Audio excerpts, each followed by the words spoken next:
동물이 됐든 식물이 됐든 유기물이 세포 안에서 확보가 되잖아. 유기물이 세포 내에서 확보가 되면 유기물들끼리는 이제부터는 상호 전환이 가능해. 뭐라고? 상호 전환이 가능하다고. 예를 들면 글리코젠을 저장한 이유가 뭐야? 포도당을 저장하기 위한 건데 나중에 포도당이 뭐 할 때가 있어요? 부족해질 때가 있을 거 아니야. 외부에서 끌어올 수 없는 상황이란 말이야. 그렇기 위해서 뭘 갖고 있었던 거야? 글리코젠 만들어 놨잖아. 그럼 이 글리코젠 가지고 다시 포도당 확보시키려면 글리코젠 다시 뭐 시켜야 돼요? 다시 분해를 시켜야 되거든. 그렇지? 또는 단백질이 있는데 아미노산이 부족해요. 그러면 남는 단백질을 다시 뭐 시켜가지고 분해시켜가지고 아미노산을 또 확보할 수도 있는 거고. 그렇지? 그럼 봐. 세포 안에서 일어나는 과정이지? 그럼 세포 안에서 단백질을 뭐 시키고 있어요? 분해시키고 있잖아. 이 분해의 목적과 여기서 단백질을 분해하는 목적은 서로 똑같니? 다르지. 그럼 세포 밖에서 단백질을 아미노산까지 분해시키는 과정은 우리가 뭐라 표현해? 소화라 표현하는데 세포 안에서 단백질을 아미노산으로 분해하는 건 소화라 하지 않지. 알았어? 이게 개념이라고 해? 이해됐냐? 오케이? 그럼 세포 안에서 지방을 가지고 글리세롤과 지방산으로 다시 분해시켰어요. 세포 안에서. 그럼 이 과정은 소화를 하냐고? 이건 소화가 아니라고. 알았지? 나중에 또 어떤 일이 있냐면 포도당은 넘쳐나는데 내 몸에서 지방이 부족해요. 그러면 남는 포도당 뭘로 전환할 수 있어요? 지방으로도 전환할 수 있어요. 그래서 한번 유기물이 확보되면 그 유기물은 세포 내에서 상호 전환이 가능하다는 얘기예요. 세포 내에서는. 이해되니? 오케이? 그 과정에서 어떤 분해 과정이 세포 내에서 일어났다 그러면 그 세포 내에서 일어나는 분해 과정은 절대 소화라 표현하면 안 된다는 얘기야. 이해되니? 오케이? 이런 식으로 해서 우리가 정리하면 돼요. 그래서 방금 얘기했던 이제 부분들은 이제 그림으로 표현하면 이런 식으로 표현이 된다는 얘기예요. 방금 얘기했던 거를 그대로 적어준 거야. 자, 그 다음에 방금 얘기했던 식물세포와 동물세포 내에서 일어나는 물질대사 흐름을 이렇게 정리를 해줬고, 여기서 나오는 사례들이면 전부 다 무슨 대사로 빼면 된다는 얘기예요. 물질대사로 전부 다 빼면 된다는 얘기지. 그래서 이 물질대사를 하나의 과정으로 정리하면 결국 저 분자를 가지고 뭐 만드는 거야? 고분자를 만든 거. 그래서 이게 뭐가 되는 거예요? 합성이 되고 이게 분해가 된다는 얘기지. 여기에 효소가 관여를 하는 합성과 분해에 대한 사례를 여기다 펼쳐놨다고 지금. 이해됐지? 그렇지? 예를 들면 여기가 이산화탄소하고 물이에. 그럼 이게 광합성이 되는 거지. 그럼 얘는 뭐가 될까? 포도당이 되겠지. 그럼 이때 에너지는 뭐가 들어가야 돼? 비대에너지가 들어가지? 그래서 무슨 에너지 정도로 저장돼요? 화학 에너지로 저장되는 거지. 이해되냐? 그러니까 여기 사례를 여기다가 그냥 적용하면 된다니까? 이해됐어? 그럼 봐. 그럼 예를 들면 이 포도당이 녹말이 됐대요. 녹말이 됐어. 그럼 포도당을 가지고 뭘 합성한 거야? 녹말 합성한 거잖아. 녹말 왜 만들었어? 포도당. 녹말 왜 만들었냐고, 식물이. 포도당을 저장하려 만든 거 아니야. 그럼 어쨌든 합성이잖아. 됐어? 그럼 이때 뭐 들어가야 돼?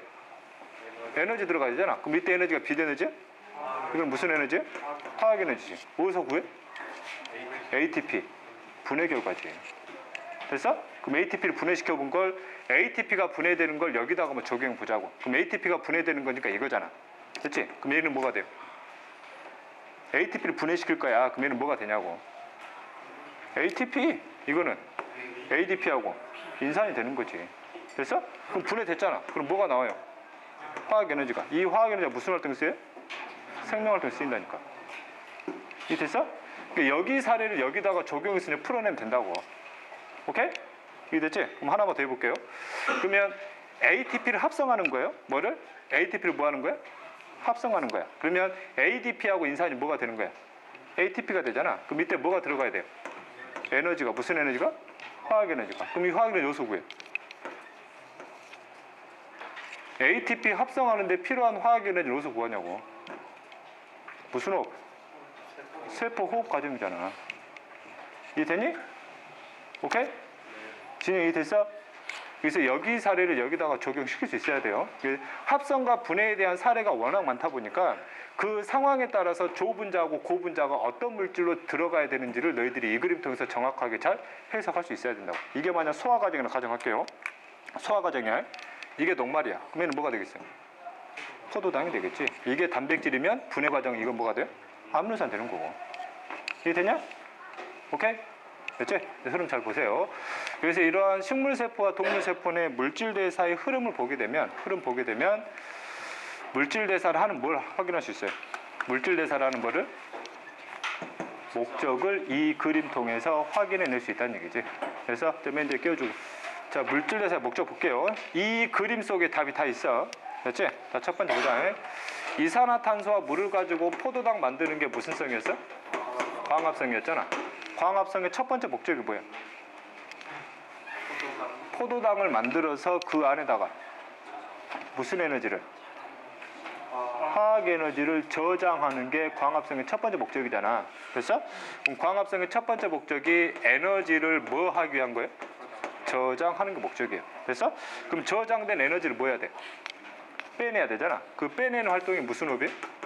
세포 호흡이거든. 그럼 세포 호흡 과정에서 뭐가 빠져나와요? 에너지가 빠져나오거든. 그러면 저장하고 저장된 에너지를 뭐 하려는 거예요? 방출하려는 목적이거든. 그럼 저장은 들어가는 거야, 나오는 거야? 들어가는 거지. 방출은 뭐 하는 거야? 나오는 거란 말이야. 그래서 에너지, 물질 내사의 첫 번째 목적이 뭐를 출입하는 게 목적이에요? 에너지를 출입시키는 걸 목적으로 한다는 얘기예요. 그렇지? 또 다른 세부적인 내용으로 ATP를 합성하는 이유가 뭐야? 에너지를 저장하려는 거잖아. ATP를 분해하는 이유가 에너지를 빼내려는 거예요. 세부적으로 또 이런 내용이 여기도 들어간다고. 에너지를 출입하는 걸 목적으로 한다고. 이해되니? 그럼 출입과 똑같은 말이 뭐라고 그랬어요? 대사. 그래서 바꾸면 무슨 대사를 목적으로 해? 에너지 대사를 목적으로 한다고 그래.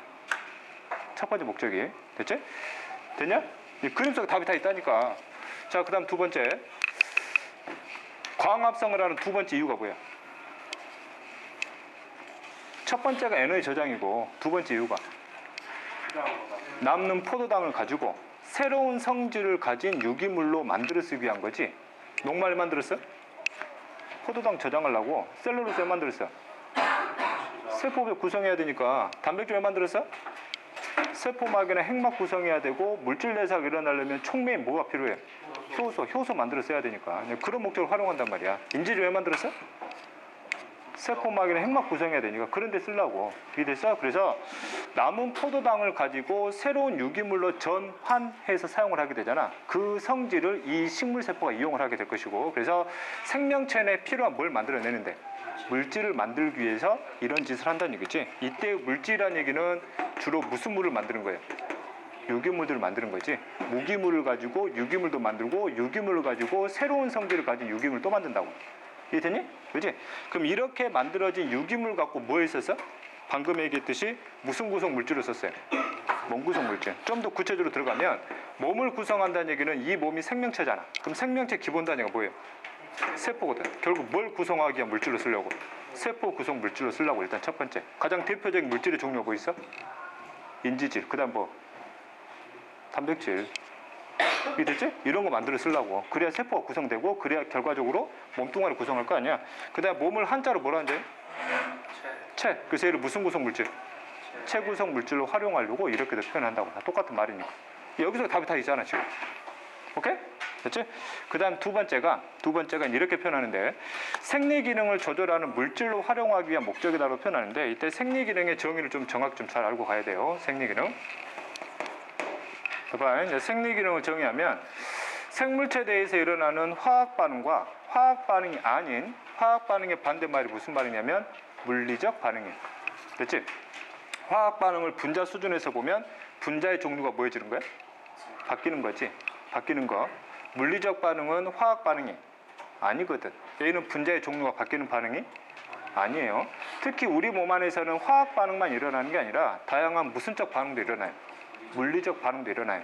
이것을 합친 개념을 우리가 무슨 기능이라고 그래? 생리 기능이라고 그래. 생물체 내에서 일어나는 모든 화학 반응, 모든 물리적 반응 합쳐가지고 생리 기능을 하고, 그럼 생물체 내에서 일어나는 화학 반응은 웬만하면 누가 다 관여한단 말이야? 효소가 관여하는 화학 반응이니까 이건 결국 무슨 대사 개념이에요? 물질 대사 개념이에요. 그럼 생리 기능이란 뜻은 뭐보다는 큰 개념이에요? 뭐보다 큰 개념이에요? 생리 기능이 물질 대사보다 큰 개념이지. 화학 반응뿐만 아니라 물리적 반응과 다 포괄하는 개념이니까. 이래서 그럼 너희들 기준에서는 생리 기능은 곧 무슨 대사로 취급하면 되냐면 물질 대사로 취급해서 이걸 바라보면 돼요. 더 큰 개념이긴 한데 그러면 생리 기능, 즉 물질 대사가 일어나려면 뭐가 필요하단 말이에요 지금? 효소가 필요하잖아. 효소 성분이 뭐예요? 단백질이거든. 단백질이라는 효소를 만들어내야 무슨 대사가 가능해요? 물질 대사가 가능하면서 곧 무슨 기능을 조절하는 거야? 생리 기능을 조절하는 물질을 활용한다고. 이해됐지? 그래서 생리 기능을 조절하는 물질의 가장 대표적인 애가 바로 뭘 만드는 쓰는 거예요? 효소 만들어 쓰는 거예요. 그래야 물질 대사라는 생리 기능이 가능해진다는 얘기예요. 이해됐지? 그러면 우리가 다루는 생리 기능의 사례들은 몇 단원에 또 집중적으로 나와 이게 3단원에서 집중적으로 나와요. 됐니? 어쨌든 이런 내용이에요. 그래서 효소 말고도 여러 가지 물질의 종류들이 있어요. 그 내용들은 뒤에 가서 하나하나씩 우리가 배우게 될 거고. 이해됐지? 이게 뭘 하는 이유? 물질 대사를 하는 이유예요. 그럼 물질 대사가 안 일어나면 세포를 구성할 수 있겠니? 불가능하잖아. 세포가 안 만들어지면 생명체 자체가 만들어질 수가 없지. 세포가 있어야 생명체가 있어야 나머지 바탕으로 해서 자극과 반응이라든지 항상성이라든지 나머지 생명 현상이 뭐 할 수 있는 거예요? 나올 수 있는 거예요. 그러니까 모든 생명 현상의 핵심은 무슨 대사가 핵심으로 가야 돼요? 물질 대사가 핵심으로 가야 돼요. 이해됐냐? 오케이? 됐지? 그러면 물질 대사의 의미가 여기서 이제 마무리돼요. 됐지? 3단원 가면 이거를 훨씬 더 자세하게 또 배울 거예요. 3단원 가면. 그래서 우리 1단원에서 여기서 마무리하면 되고 이 개념만 살짝 더 세부적으로 잡고 갈게요. 세포 호흡의 종류. 이미 식물세포와 동물세포 물질대사 흐름에서 다 잡아줬던 개념이에요. 됐지? 아까 세포호흡은 무슨 당을 분해시켜서? 포도당을 분해시켜서 그 안에 있는 에너지를 ATP에다 저장하는 과정이 우리가 세포호흡이라고 그랬지. 그치? 그래서 포도당을 분해시키려면 미토콘드리아가 필요한데 미토콘드리아가 바로 이용할 수는 없다 그랬지. 얘를 살짝 분해시킨 다음에 그 다음에 넣는다 그랬잖아. 그러면 이놈이 뭘 끌어와서 산소를 끌어와서 완전 분해시킨다 그랬지. 그럼 세포호흡이 여기서 멈추면 산소를 이용할 수가 없잖아. 이런 호흡을 무산소 호흡이라고 그래요. 됐지? 여기까지 가면 뭘 이용하니까? 산소를 이용하니까 여기까지 가면 무슨 호흡이에요? 유산소 호흡이에요. 그래서 세포호흡의 종류를 몇 가지로 나눠요? 몇 가지로? 두 가지로 나눠요. 무산소 호흡과 무슨 호흡? 유산소 호흡. 참고로 요즘 문제에서는 유산소 호흡에다가 앞에 유자를 생략시켜서 말이 나오겠다. 산소 호흡이다 말이 나와. 알았지? 그렇지? 무산소 호흡은 산소를 이용하지 않는 거고 유산소 호흡은 뭐를? 산소를 마지막까지 이용하는 거예요. 그러면은 유기물을 포도당을 완전 분해시켜 못 시켜? 못 시키지. 얘는 완전 분해시키는 거예요. 이해됐냐? 됐지? 우리 몸도 마찬가지로 산소 공급을 중단시켜 버리잖아. 그럼 내 몸에서도 뭐만 일어나요? 무산소 호흡만 일어나요. 근데 무산소 호흡 같은 경우는 에너지를 많이 빼낼 수가 없지. 내 몸에서는 그 이상의 에너지가 필요한데 무산소 호흡을 통해서는 내 몸에서는 그 이상의 에너지를 뽑아낼 수가 없기 때문에 나는 뭐 하는 거예요? 죽는 거예요. 뭐 한다고? 죽는다고. 무산소 호흡 하다가 죽는다고. 에너지 고갈로. 에너지를 많이 못 꺼내준다니까. 이해 됐지? 그런 내용들이고, 그 다음 무산소 호흡의 종류를 또 두 개로 나누거든. 두 개로. 그러면 대표적인 예로 이런 거 들어봤을 거예요. 발효. 들어봤지? 발효가 대표적인 무산소 호흡 사례예요. 됐지? 그 다음에 부패. 부패도 대표적인 무슨 호흡 사례? 무산소 호흡 사례. 이걸 미리 알려주는 이유가 뭐냐면 뒤에 기출문제를 보면 이런 사례가 나와요. 이런 사례가 나오면 이 사례는 생명현상 특징 중에 어느 사례에 들어가는지 물어보거든. 그러면 발효나 부패라는 개념 나오면 무슨 호흡 종류니까? 세포호흡 종류니까 세포호흡은 더 큰 개념으로 무슨 대사에 들어가요? 물질 대사 들어가니까 이 현상은 생명현상 특징 중에서 물질 대사에 대한 사례란 얘기야. 이해됐지? 이거 잡아내라는 얘기야. 그 다음 부패를 다른 말로 하잖아. 부패를 다른 말로 하면 너희들이 흔히 쓰는 썩었다 또는 뭐 상했다라는 말이 나와. 이해됐지? 기출문제 보면 이런 문제가 있어요. 우유가 뭐에 의해서? 세균에 의해서 상했대. 세균이 우유의 성분을 뭐 해버린 거야? 바꿔버렸다는 얘기예요. 세균이 무슨 호흡 결과? 무산소 호흡 결과라는 얘기. 이것은 생명현상 특징 중에 뭐에 가까운 사례냐고? 물질 대사의 사례라고. 세포호흡이니까. 이해됐냐? 오케이? 이런 식으로 문제 나온다는 얘기야. 그래서 지금 이 개념 살짝 설명에 들어가준 거. 이해됐니? 오케이? 이제 그래서 이런 말이 나오게 되면 좀 단순하게 생각하지 마세요. 이제 썩었다, 상했다라는 말이 나오게 되면 분명히 어떤 생명체에 의한 세포 호흡 결과라는 거 이 정도는 우리가 일단은 수준에서는 잡아주고 가야 된다고. 오케이? 됐지?